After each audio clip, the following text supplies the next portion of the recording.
On a rainy Tokyo night, the streets shimmered under the glow of neon lights, reflecting the hustle and bustle of modern life. Inside a tiny bar, warm and welcoming against the chill outside, two writers sat amidst the clinking of glasses and soft murmur of conversation. They were deep in discussion, their faces illuminated by the flickering candlelight, pondering a question that seemed increasingly elusive in the chaos of contemporary society. What is the purpose of life? As the rain danced against the windows, they shared stories of the exhaustion and confusion that gripped many in their generation. It was a stark contrast to the idyllic vision of a small village on a distant island in Japan, Ogimi Village in Okinawa, where life was vibrant and joyful even among the elderly. What if the secret to a long life wasn't hidden in medicine? One writer mused, his voice barely rising above the ambient noise. What if happiness isn't about wealth or fame, but about something much simpler? And that's when a word emerged, like a soft whisper in the storm. Ikigai. This Japanese term, meaning the reason you wake up in the morning, held a promise that intrigued them both. They realized it wasn't just a concept, it was a way of life for the centenarians of Okinawa, who continued to laugh, dance, and engage with their community well into their 90s and beyond. The writers imagined a village where joy was woven into the very fabric of existence. In Ogimi, age was not a reason to retreat into the shadows, it was an invitation to embrace life with open arms.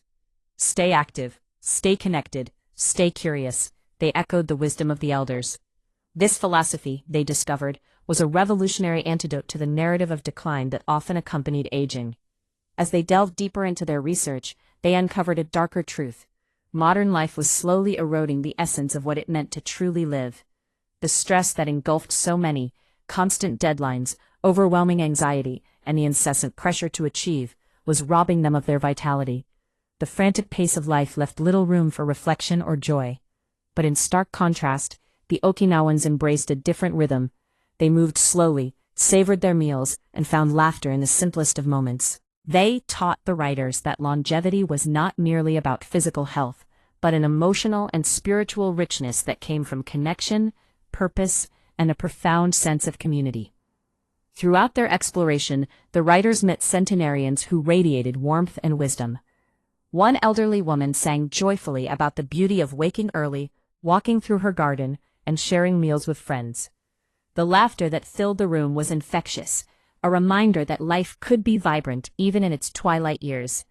The concept of moai, a support network of friends that provided emotional and financial backing, offered a striking contrast to the loneliness of modern existence. Here, in the heart of Okinawa, they found a powerful truth. A meaningful life could not exist without human connection. As the writers absorbed these lessons, they began to understand the profound significance of Ikigai. It was not a singular moment of enlightenment, but rather a mosaic of small joys, purpose rooted in daily rituals, curiosity kindled through new experiences, and the unwavering support of a community. They realized that happiness was not a distant dream, but a state of being that could be cultivated through intentional living. Their journey culminated in a poignant revelation. The elders of Okinawa were not chasing immortality, they were simply embracing life in its fullness. The heart of Ikigai resonated through their laughter, their stories, and their unwavering zest for life. The writers left the bar that night with a renewed sense of purpose, their hearts echoing with the simple yet profound understanding that every morning was indeed worth waking up for. In a world that often rushes forward, the lesson of Ikigai was clear. Happiness lies not in achievement or success, but in the quiet moments of connection, in the warmth of friendships, and in the simple act of living fully. As they walked into the rain-soaked streets, the two writers felt a sense of calm wash over them. They understood now, the real secret to a long and happy life was not hidden in the periphery of existence, but nestled within the heart of everyday moments, a reason to wake up tomorrow, and that reason was their Ikigai.